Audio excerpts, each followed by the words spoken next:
میرے حضور نے ارشاد فرمایا ولا تیارا، بدشگونی کوئی حیثیت نہیں رکھتی۔ بدشگونی کیا ہے؟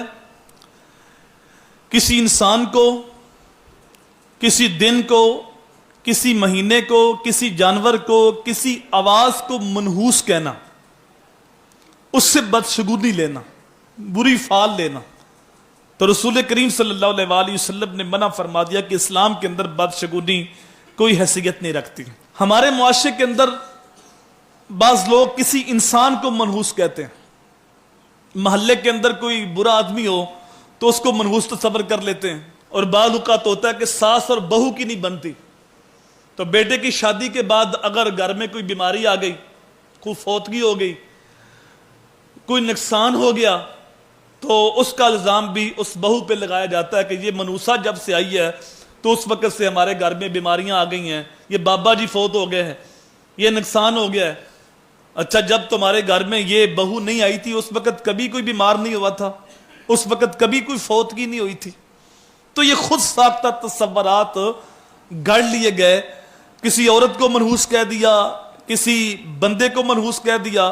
کئی بار آپ بھی سنتے ہو، میں بھی سنتا ہوں، کسی بندے کا نقصان ہو جائے، ایکسیڈنٹ ہو جائے، مال چوری ہو جائے، تو وہ کہتا ہے پتہ نہیں کیڑا منحوس بندہ سویرے متھے لگ گیا، وہ کہتا ہے پتہ نہیں کس کی صبح صبح میں نے شکل دیکھ لی ہے۔ ہو سکتا ہے کہ اس نے سب سے پہلے اٹھ کے شیشہ دیکھا اور اپنی شکل ہی دیکھی ہے، یا ہو سکتا ہے اس نے اپنے باپ کی زیارت کی ہو یا مام کی زیارت کی ہو۔ جو گھر کے اندر تو پہلے وہی لوگ ہوتے ہیں نا، ان کو بندہ دیکھتا ہے، تو وہ اپنے آپ کو منحوس کہہ رہا ہوتا ہے، اپنی ماں کو، اپنے ابو کو غیر شعوری طور پہ منحوس کہہ رہا ہوتا ہے۔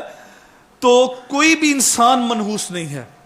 یہ ہو سکتا ہے کہ ایک کے مقابلے میں دوسرا افضل ہو، بابرکت ہو، جس طرح ایک دن کے مقابلے میں دوسرا دن بابرکت ہو سکتا ہے، جس طرح جمعے کو حضور صلی اللہ علیہ وآلہ وسلم نے باقی دنوں کا سردار کہا، لیلۃ القدر کے بارے فرمایا کہ یہ 1000 مہینے سے بہتر ہے، اور شاہ عبد الحق محدث دہلوی فرماتے ہیں کہ جو 11-12 ربیع الاول کی درمیانی شب ہے یہ لیلۃ القدر سے بھی افضل ہے۔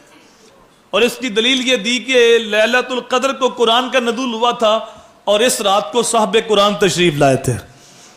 تو ایک دن کے مقابلے میں دوسرا دن بابرکت ہو سکتا ہے، ایک رات کے مقابلے میں دوسری رات بابرکت ہو سکتی ہے، ایک گھڑی کے مقابلے میں دوسری گھڑی بابرکت ہو سکتی ہے، ایک انسان کے مقابلے میں دوسرا انسان بابرکت افضل ہو سکتا ہے، لیکن کسی کو تم منحوس نہیں کہہ سکتے۔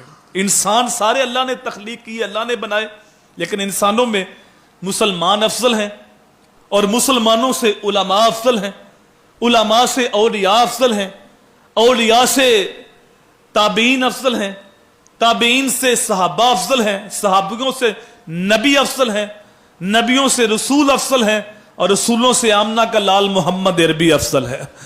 خلق سے اولیاء، اولیاء سے رسول، اور رسولوں سے اعلیٰ ہمارا نبی۔ ساری مخلوق سے اولیاء افضل ہیں، اولیاء سے رسول افضل ہیں، اور رسولوں سے آمنہ کا لال محمد عربی افضل ہے۔ تو ایک کے مقابلے میں دوسرے کو تم افضل بابرکت کہہ سکتے ہو، لیکن کسی کو تم منحوس نہیں کہہ سکتے۔ یہ خود ساختہ عقیدہ ہے، تصور ہے، قرآن و حدیث نے اس کا حکم نہیں دیا گیا۔